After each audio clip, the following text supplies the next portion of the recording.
सबसे पहले तो आपको वाशिंगटन डीसी में आज होने वाले एहतजाज के बारे में अपडेट करेंगे।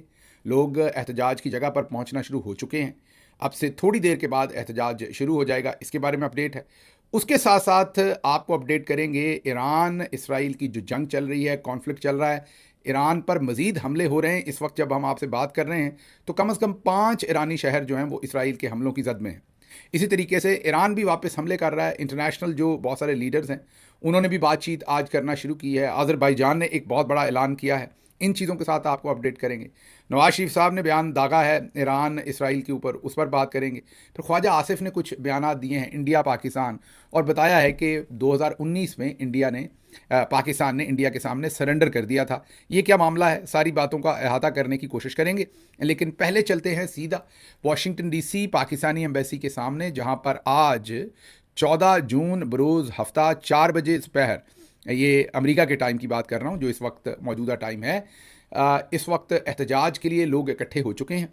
और धड़ाधड़ आपको, जैसे हमने बताया, फ्लोरिडा से हमने आपको टीम बताई थी, मिशिगन से बताई थी, कनाडा से दोस्तों के बारे में बताया था, इस वक्त न्यू जर्सी से, न्यूयॉर्क से, शिकागो से, तमाम जगहों से लोग जो हैं, कोई 10 घंटे, कोई 12 घंटे, कोई 20 घंटे मुसाफत करके रोड्स के ऊपर ट्रैवल करके वो वाशिंगटन डीसी पहुंचे हैं। इन तमाम लोगों को हम खुशामदीद भी कहते हैं और इन तमाम लोगों को हम तहसीन और इनका शुक्रिया भी अदा करते हैं कि ये जब ऐसा दौर चल रहा है कि किसी को अपने से ज़्यादा और कोई चीज़ अजीज़ नहीं है, ऐसे टाइम में लोग एक नेशनल सर्विस के लिए, ये वो लोग हैं जिन्होंने पाकिस्तान में डायरेक्टली रहना भी नहीं है, ये वो लोग हैं जो इतनी मेहनत कर रहे हैं, इतनी एफर्ट कर रहे हैं, इन्होंने वहाँ जाकर उस सिस्टम में से कोई फ़ायदा भी नहीं उठाना, रहना भी नहीं है। लेकिन जाहिर है पाकिस्तान हम सब की शनाख्त है, इन लोगों की शनाख्त है, और ये चाहते हैं कि इनकी शनाख्त जो है वो दुनिया में एक बेहतरीन शनाख्त हो, वहाँ पर जमहूरियत हो, वहाँ पर रूल ऑफ लॉ हो, वहाँ पर फ्रीडम ऑफ स्पीच हो, वहाँ पर ह्यूमन राइट्स हो, ताकि ये पूरी दुनिया के अंदर सर उठाकर अपने मुल्क का हवाला दे सके। तो इसलिए जो फील्ड मार्शल आसिम मुनीर इस वक्त वाशिंगटन डीसी आए हुए हैं, आपको पता है एक परेड के सिलसिले में। आज सदर ट्रंप की बर्थडे भी है और उनकी सालगिरह का दिन है। आज ही के दिन यहाँ पर परेड हो रही है बहुत बड़ी, आपको पता है, और उस परेड के तनाज़र में ही फील्ड मार्शल जो आसिम मुनीर साहब हैं वो तशरीफ़ लाए हुए हैं। ये सरकारी तौर पर उस तरह से परेड नहीं है, लेकिन बहरहाल ये परेड जो है ये खुसूसी तौर पर सदर ट्रंप के हामियों ने ऑर्गेनाइज़ कर रखी है, और इसी में फील्ड मार्शल साहब यहाँ पर तशरीफ़ लाए हुए हैं। थोड़ा सा एक फील्ड मार्शल साहब के दोस्तों ने झुल देने की कोशिश की, लोगों को धोखा देने की कोशिश की, जो अभी भी देखते हैं कि धोखा है या नहीं है, लग हमें धोखा रहा है। एक ब्रोशर शाया किया गया कि पूरे अमेरिका के अंदर लोगों को भेजा गया कि आज के दिन फील्ड मार्शल साहब जो है वो डैलस टेक्सास में होंगे। जी हाँ, जो टेक्सास स्टेट है उसका शहर है डैलस, वहाँ पर फील्ड मार्शल साहब एक तकरीब में शिरकत करेंगे। ये सारे लोगों को भेजा गया। मेरा ख्याल यही है, और मेरे दोस्तों का जिनसे मेरी बात हुई, कि वो वहाँ नहीं होंगे। सिर्फ ये इसलिए किया गया ताकि वाशिंगटन डीसी में लोग जो आ रहे हैं वो वहाँ ना आएँ, वो सोचें कि आसिम मुनीर साहब तो डैलस जा रहे हैं तो डैलस इकट्ठे होते हैं, या वाशिंगटन डीसी आना जो है वो मुलतवी कर दें। तो ऐसा नहीं है। हमारी इन्फॉर्मेशन यही है कि आसिम मुनीर साहब जो है वो वाशिंगटन डीसी में ही हैं। डैलस का जो किस्सा छिड़ा गया है ये ऐसे ही बस आपको दूसरी तरफ डाइवर्ट करने के लिए किया गया। तो पहली बात तो ये कि इस वक्त तक बड़ी तादाद में लोग पहुंच चुके हैं वाशिंगटन डीसी, और जो प्रोटेस्ट की जगह है वहाँ पर लोग अब पहुँच रहे हैं। थोड़ी देर के बाद आपके साथ कोशिश करेंगे कि वहाँ से बात भी करें, प्रोटेस्ट की जगह से भी, और वहाँ से भी आपको अपडेट करें। एक बड़ा प्रोटेस्ट होगा इंशाल्लाह, बहुत सारे लोग इसमें आ रहे हैं, और साथ साथ आपको इसके बारे में अपडेट देते रहेंगे। अब चलते हैं ज़रा ईरान इसराइल की सूरत हाल की तरफ। सबसे पहली तो बड़ी खबर यह है कि ईरान के शहर यज़्द में 5 अफराद को इसराइल के साथ तावन करने के इल्ज़ाम में गिरफ़्तार कर लिया गया है। ये पहली गिरफ़्तारियाँ हैं मौजूदा तनाज़र में। आप सबको पता है कि हम भी ये बात कर चुके हैं, और बहुत सारे लोग भी ये बात कर चुके हैं कि ईरान के अंदर से उन्हें बहुत सपोर्ट मिली है इसराइल को, वरना ये मुमकिन नहीं था कि ईरानी जो हैं वो इतनी पूरी की पूरी जो मिलिट्री लीडरशिप है उनके बारे में उन्हें एग्जैक्ट वेयर अबाउट्स पता हों कि आर्मी चीफ कहाँ सोए हुए हैं, जो उनके पासदाराने इनकलाब, जो उनके दस्ते हैं, वो रेवोल्यूशनरी गार्ड्स, वो उनके सरबराह कहाँ हैं, उनके न्यूक्लियर के सरबराह कहाँ पर हैं। तो तमाम लोगों को एक एक करके चुन चुन के वहाँ पर जाँ बहा किया गया है, शहीद किया गया है। तो जाहिर है अंदर से ही ये सारी की सारी इन्फॉर्मेशन थी। तो अब पहला, वैसे तो कहा जा रहा है कि तकरीबन 70 के करीब लोगों को डिटेन किया है, लेकिन जो पहली खबर आई थी वो ये थी कि ईरान के शहर यज़्द में 5 अफराद को इसराइल के लिए जासूसी करने के इल्ज़ाम में गिरफ्तार किया गया। अब इसकी जो भी डेवलपमेंट अगली होगी वो आपके सामने रखेंगे, लेकिन इसके साथ साथ दूसरी अफसोसनाक सूरत हाल ये है कि इसराइल ने ईरान के मज़ीद 3 एटमी साइंसदानों को शहीद कर दिया है। ये ईरानी मीडिया, शहीद होने वाले एटमी साइंसदानों की तादाद अब 9 हो गई है, ये ईरानी मीडिया बता रहा है। पहले भी आपको पता किए गए थे 2 से 3, फिर दरमियान में, और अब 9 जो है वो टोटल तादाद हो गई है, क्योंकि 3 जो उनके एटमी साइंसदान हैं उनको मज़ीद शहीद कर दिया गया है। ये अब की लेटेस्ट अभी तक की हमारे पास खबर है। उसके बाद जो अगली खबर आपके सामने रखते हैं वो ये है कि तेहरान के करीब इसराइल ने एक खुफिया बेस बना रखा था, जहां ड्रोन भी बनाए जा रहे थे और कमांडोज भी थे, और हथियार भी थे उनके पास, और वो वहीं से बिल्कुल उसी तरह से जैसे यूक्रेन में किया गया, रशिया की जैसे बेसिस के ऊपर हमला किया गया, आपको याद होगा, और ड्रोन जो हैं वो पहुंचाए गए उन बेसिस के करीब, वहीं पर उन्हें असेंबल किया गया और फिर वहाँ से उड़ाकर हमला किया गया। बिल्कुल इसी तरीके से इंटरनेशनल मीडिया भी ये खबर दे रहा है। पाकिस्तान के मीडिया में नजम सेठी साहब ने ये खबर दी है और ये कहा है कि ईरान की सोच में भी नहीं था कि हमारे अपने शहर तेहरान के अंदर इसराइल का एक खुफिया बेस होगा पूरे का पूरा, और यहीं से हम आपको कहते हैं कि इंटेलिजेंस फेलियर हुआ है, यकीनन हुआ है ईरान का, और बहुत बड़ा हुआ। और इसी तरीके से इसराइल ने बहुत गहरी पेनिट्रेशन की है ईरान के अंदर, जिसका उन्होंने फ़ायदा उठाया है। और अब ये जो खबरें आ रही कि पूरे का पूरा बेस एक उन्होंने तैयार कर रखा था, जहाँ से उन्होंने ड्रोन भी उड़ाए, हथियार भी, और उनके लोग भी मौजूद थे जिन्होंने ग्राउंड के ऊपर भी इन हमलों के अंदर हिस्सा लिया। जैसा कि हमने पहले आपको बताया था कि ये सिर्फ एरियल बम्बार्टमेंट नहीं थी कि ऊपर से फाइटर जेट्स बम नहीं मार रहे थे, ये नीचे से भी सारा काम साथ हो रहा था, पूरा कोलैबोरेटेड किस्म का ये एक अटैक था। अगली खबर जो है वो ये है कि ईरान ने एक और F-35 जहाज़ जो है वो गिरा लिया है इसराइल का। 2 F-35 पहले गिराए हैं, ये तीसरा F-35, ये अमरीकी जहाज़ है, बहुत ही मॉडर्न जहाज़ है F-35 जो है, और उसको अब ईरान ने तीसरे जहाज़ को भी गिरा लिया है। ये बहुत ही अहम डेवलपमेंट है। इसका मतलब ये है कि हालांकि इससे थोड़ी देर पहले, ये तीसरा F-35 गिराने से थोड़ी देर पहले, जो इसराइली मिनिस्टर थे रेलिवेंट, उन्होंने ये बयान दिया था कि हमने ईरान का जो एयर डिफेंस सिस्टम है, जो ज़ाहिर है जहाज़ गिराएगा नीचे से, एयर डिफेंस सिस्टम जो है वो मुकम्मल तौर पर हमने ख़त्म कर दिया है, और अब इसराइल से लेके ईरान तक हमारे पास खुली फ़ज़ा है। खुली फ़ज़ा का मतलब ये कि उन्होंने ये कहा था कि अब इसराइल से लेके ईरान तक उन्हें कोई ख़तरा नहीं है, और वो जब मर्ज़ी आएँ जाएँ जहाज़ लेके, क्योंकि उन्होंने जो डिफेंस सिस्टम है वो मुकम्मल तौर पर तबाह कर दिया है, जो एयर डिफेंस सिस्टम है, जिसने ज़ाहिर है फ़ज़ाई हमले की सूरत में ईरान की तरफ से रिस्पॉन्ड करना है। लेकिन उनके इस बयान के थोड़ी देर के बाद ही ईरान ने एक F-35 जो अमरीकी साख्ता है या अमरीकी मेड है, वो बहुत ही मॉडर्न एयरक्राफ्ट है, उसको उन्होंने गिराया है। और इससे पहले जो 2 जहाज़ गिराए थे उनमें एक खातून इसराइली पायलट जो है उसको गिरफ्तार करने की खबरें हैं, और वो ईरान की तहवील में है। इसके साथ ही जैसे ही ईरान ने ये F-35 जहाज़ गिराया है, साथ ही एक फ्रेंच जो तज्जिया निगार हैं दिफाई अमूर पर, उन्होंने ये तज्जिया किया है इंटरनेशनल मीडिया के ऊपर बैठकर कि लग ये रहा है, उन्होंने इल्ज़ाम आयद किया है कि लग ये रहा है कि ये जो ईरान का एयर डिफेंस सिस्टम तबाह कर दिया था, ये इतनी जल्दी रिपेयर नहीं हो सकता, इतनी जल्दी अपडेट नहीं हो सकता वापस, इतनी जल्दी फंक्शनिंग उसकी वापस आ गई। उन्होंने कहा कि लगता है कि पाकिस्तान ने ये मदद की है। ये इल्ज़ाम लगाया है एक फ्रेंच तज्जिया निगार, जो दिफाई तज्जिया निगार हैं, अहम शख्सियत हैं, उन्होंने ये इल्ज़ाम लगाया है कि लग रहा है कि पाकिस्तान ने ये सपोर्ट किया है ईरान को। अब इसके बारे में तो कोई और एज सच किसी जरीदे ने या किसी अखबार ने ये खबर नहीं दी। ये एक प्रोमिनेंट फ्रेंच एनालिस्ट हैं जिन्होंने बात करते हुए ये कहा है, इनका नाम मेरा ख्याल जैन मैरोट है, इन्होंने ये कहा है कि लगता है कि ये पाकिस्तान का काम है, इसके अंदर पाकिस्तान ने सपोर्ट की है। अच्छा जी, आगे चलते हैं। चीन ने खबरदार किया है कि इस मामले को फौरी रुकना चाहिए। सलामती कौंसिल के हंगामी इजलास में चीन ने भरपूर तरीके से इसराइल ने जो ईरान के ऊपर हमला किया है, इसे ईरान की खुद मुख्तारी, सलामती और इलाकाई सालमियत की खिलाफ वर्जी की है और मजम्मत की है। जब ये तमाम का तमाम मामला सामने आया है तो 3 मुल्कों ने बहुत खुलकर इसके ऊपर बातचीत की है, जिन्होंने अपना मुकम्मल, आप ये कहिए कि वोट डाला है। एक तो उसमें चीन है, जाहिर है आपको पता है, और उसके साथ साथ बर्किना फासो और रूस, तीनों मुल्कों ने हमले से जो एक रोज़ कबल, ये उससे पहले भी उन्होंने वोटिंग में किया, और अभी भी ये तीनों मुल्क जो हैं वो खुलकर इसराइल की मजम्मत कर रहे हैं। हमले से एक रोज़ कबल जो जौहरी तवानाई के निगरान आलमी इदारे IAEA ने एटमी मवाद फैलाव मामले पर ईरान के खिलाफ करारदाद मंजूर की थी। इसमें चीन, रूस और बर्किना फासो ने खुलकर ईरान का साथ देते हुए करारदाद के खिलाफ वोट दिया था। पाकिस्तान और इंडिया ने एब्सटेन किया था। ये बहुत इंपॉर्टेंट है। इंडिया और पाकिस्तान ने ना ईरान का साथ दिया था ना इसराइल का साथ दिया था, हम न्यूट्रल रहे थे। हमने कहा जी हम न्यूट्रल हैं, both India and Pakistan both, हमने कहा कि हम न्यूट्रल हैं, यानी करारदाद की मुखालफत या हमायत में वोट नहीं दिया। अब इस पर आप तज्जिया खुद ही कर लें कि हम न्यूट्रल हैं या नहीं हैं। इसी से मिलती जुलती खबर आपके सामने अगली रखते हैं, और वो है कि नवाज शरीफ साहब बोले हैं बोले वो अपनी मर्जी से नहीं है, उनके मुंह में तकरीबन माइक्रोफोन दे दिया, उनके वही जो सफारशी फरमाइशी किस्म के वहाँ दोस्त खड़े होते हैं जिनको एक्सेस देते हैं चंद लोगों को वो अपने आप से बात करने घर के अंदर से जब गाड़ी पर निकलते हैं। तो उन्होंने, नवाज शरीफ साहब तो सोच रहे थे कि कोई अकवाले ज़रिए उनसे कौम के बारे में पूछेंगे, पीछे पाकिस्तान के बारे में, और ये भी कोई शक नहीं कि ये पहले से कहा हो कि चलो इतना पूछ लेना, मैं इतना बोल दूंगा, क्योंकि मियाँ साहब जो है वो गेम सेट करने के अलावा ना इलेक्शन एम्पायर सेट करने के बगैर ना इलेक्शन लड़ते हैं, ना मीडिया का इंटरव्यू देते हैं, वो पहले गेम सेट करके बैठने में वो जो है वो बिलीव करते हैं। उनकी बेटी भी आगे से ऐसे ही बिलीव करती हैं। याद कीजिए वो मारूफ इंटरव्यू जो उन्होंने लौंडा लपाड़ा जी को दिया था, जिसमें उन्होंने उंगली के इशारे से कहा था कि ये काट दो, ये काट दो, ये काट दो। उसके बाद जब इंटरव्यू आया था तो लौंडा लपाड़ा जी ने वो सब कुछ काट दिया था। हाँ, ये अलग बात है कि बाद में वो वीडियो लीक हो गई थी।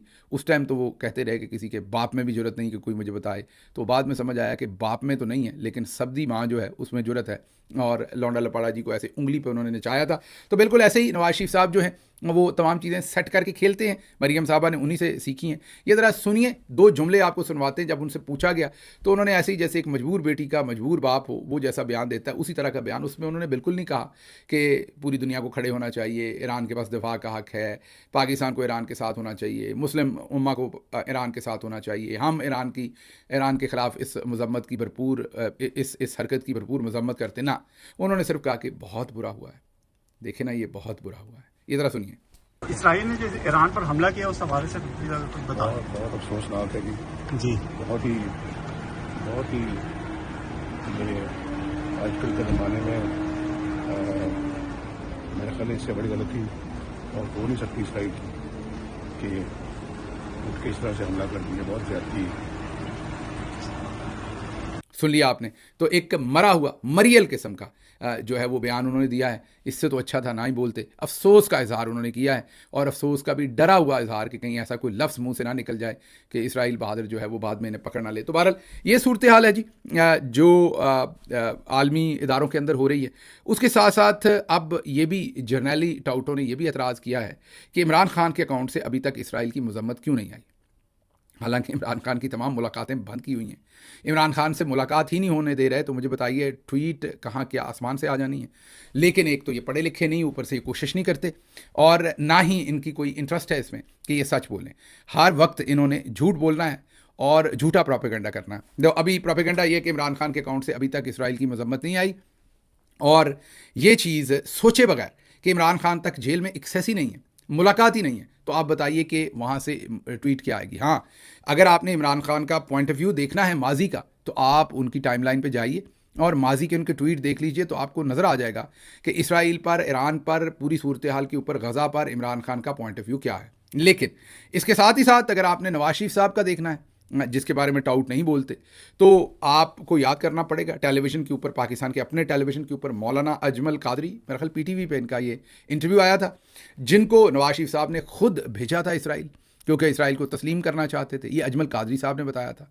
वो उनके हुकूमती वफ्द में गए थे जब नवाज शरीफ साहब हुकूमत में थे, तो वो हुकूमती वफ्द को लीड करते हुए अजमल कादरी वहाँ गए थे इसराइल, और उन्होंने टेलीविज़न पर आकर बताया था कि ये वज़ीर आज़म की मंजूरी से हम गए थे।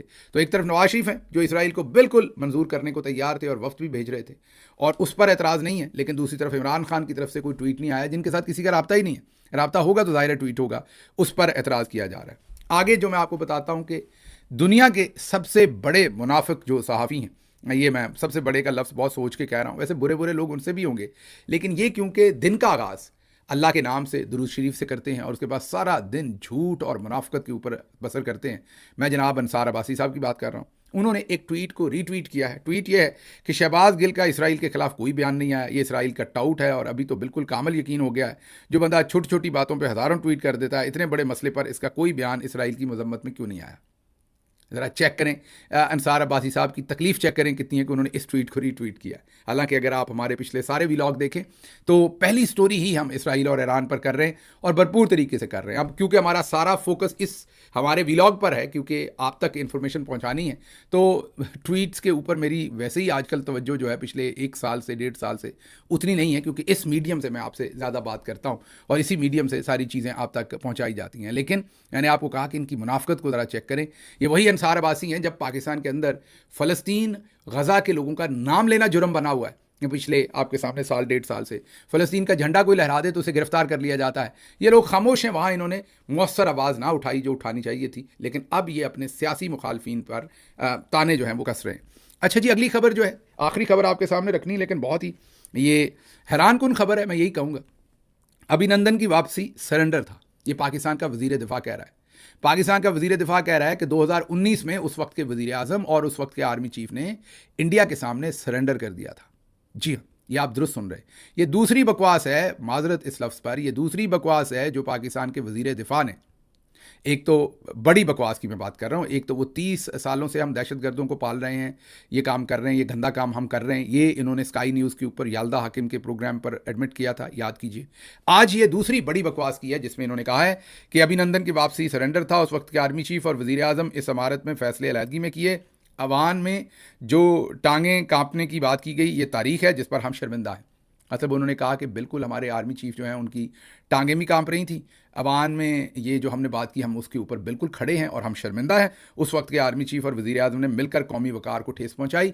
मतलब कि उन्होंने ऐलान किया है कि 2019 में पाकिस्तान हार गया था, इंडिया जीत गया था। जब पाकिस्तान ने उनके 2 तैयारे गिराए थे, अभिनंदन पकड़ा था, उन्होंने कहा कि अभिनंदन को वापस करना जो है वो हमारे कौमी वकार का सौदा था, सरेंडर था हमारा। ये माशाल्लाह पाकिस्तान के अपने डिफेंस मिनिस्टर ये मान रहे हैं। ऐसा ही नहीं है, ये इनकी एक माजी की वीडियो सुनिए, आपको अंदाजा होगा कि इनके ख्याल में पाकिस्तान ने कब कब सरेंडर किया हुआ है। सुनिए जरा। Tens of thousands of billions of rupees and dollars जो है हमने पिछले 58 साल पे दफाई बजट पे खर्च किए, और दास्तान क्या है?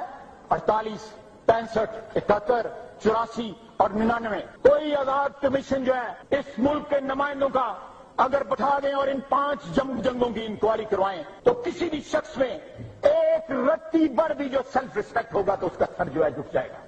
काम की हड्डियों से गोश्त तक जो है इन्होंने निचोड़ लिया है और उतार लिया है। सुन लिया आपने। तो इन्होंने तफसील से बताया कि हमने 48, 65, 71 तमाम जंगें हारी हैं। कारगिल 1999 तक ये आ गए। उसके बाद अगला हमारा जो कॉन्फ्लिक्ट 99 के बाद वो 2019 में ही हुआ था, उसको भी अब इन्होंने सरेंडर करार दे दिया है। तो अब अगर पाकिस्तान के मौजूदा डिफेंस मिनिस्टर का जो पॉइंट ऑफ व्यू है उसको लिया जाए तो पाकिस्तान जो है वो 1948 से लेके 2025 तक मुकम्मल सरेंडर भी कर रहा था, हार भी रहा था इनके मुताबिक, और पाकिस्तान को हमेशा मार पड़ी है इंडिया के हाथों। मैं जूते पड़ने की बात नहीं करूंगा, वरना इनकी जुबान हो तो ये ऐसे ही अल्फाज इस्तेमाल करेंगे। इनके ख्याल में पाकिस्तान को मार पड़ी। हम तो ये समझते हैं कि ठीक है 1971 में हमें हार हुई, लेकिन उसके अलावा बाकी जंगों में कुछ ना कुछ, या जो 99 की थी वो वेल एग्जीक्यूटेड नहीं थी, लेकिन बहरहाल हम उसको मुकम्मल पाकिस्तान की हार कभी नहीं मानते। 65 को तो बिल्कुल नहीं मानते। लेकिन बहरहाल अब ख्वाजा आसिफ साहब, जिनको खुद फील्ड मार्शल आसिम मुनीर साहब ने डिफेंस मिनिस्टर बनाया है और झूठे वोटों के ऊपर बनाया है, बड़े चाव और लाड के साथ बनाया, वो आकर आसिम मुनीर साहब की अपनी करतूत बता रहे हैं। क्योंकि 2019 में आसिम मुनीर साहब DGISI थे, और अगर ये सब कुछ हुआ तो वो उनका भी फेलियर था, और अगर ये सब कुछ किया गया था तो वो आसिम मुनीर साहब का भी उतना ही फेलियर था जितना किसी और का था। तो आर्मी चीफ अगर टांगें कांप रही थी तो जाहिर है ये भी साथ ही थे, ये उस वक्त अहम पोजीशन पर थे, और उसके बाद भी वो अहम पोजीशन पर ही रहे, कोर कमांडर गुजरांवाला रहे हैं। तो ये तो नहीं कहा जा सकता कि जैसे आज अगर आसिम मुनीर साहब कुछ कर रहे हैं तो नीचे जो कोर कमांडर है वो मुबर्रा तो नहीं है ना उस सारी चीज़ से, वो भी उसमें शामिल है। मुझे समझ नहीं कि आसिम मुनीर साहब इनका मुंह क्यों नहीं बंद करते, क्योंकि वजीर तो वो उनके हैं, शहबाज शरीफ के तो नहीं है। जिताकर तो इन्हें आसिम मुनीर लाए, और अब ये हमें बता रहे हैं कि हमें शर्मिंदा होने की ज़रूरत है, और बार बार बताने की कोशिश कर रहे हैं ये कि ये पाकिस्तान जो है वो उसकी फ़ौज जो है और पाकिस्तान जो है उसको कितनी बड़ी हजीमत हुई है। ये इनकी सोच भी है, ये इनका रुझान भी है, और ये कोई नई बात नहीं है जो ख्वाजा आसिफ जैसे मैंने आपके सामने रखा कर रहे हैं। लेकिन नई बात यह है कि अब जिनको ये बार बार गालियां दे रहे हैं, जिनको बुज़दिल कह रहे हैं, जिनकी टांगें कांपने की बात कह रहे हैं, ये समझ नहीं आती कि उनको गालियां खाने में क्या मज़ा नया आना शुरू हो गया। पाकिस्तान का पूरा फ़ौज का इदारा जो है, जो ज़रा सी बात करने के ऊपर गुस्सा कर जाता है, उन्होंने इनको सजा बनाकर डिफेंस मिनिस्टर बनाया है ताकि ये तकरीर करके पूरी दुनिया को बताएं कि वो कितनी एक ऐसी फ़ौज के वज़ीर दिफा हैं जो मुसलसल हारती आई है, और ये पहली दफ़ा वो कहते हैं कि 2025 में हमें जीत मिली है, बाकी तो हम सारी हार हमारे मुकद्दर में नहीं है। ये स्टेटमेंट इनकी है, खुद एनालिसिस कीजिए। मैंने आपको क्विकली यहाँ से पहुँचना है प्रोटेस्ट पर, इसलिए मुझे यहाँ से इजाज़त दीजिए। अल्लाह आपका हामी और नासिर हो। पाकिस्तान जिंदाबाद।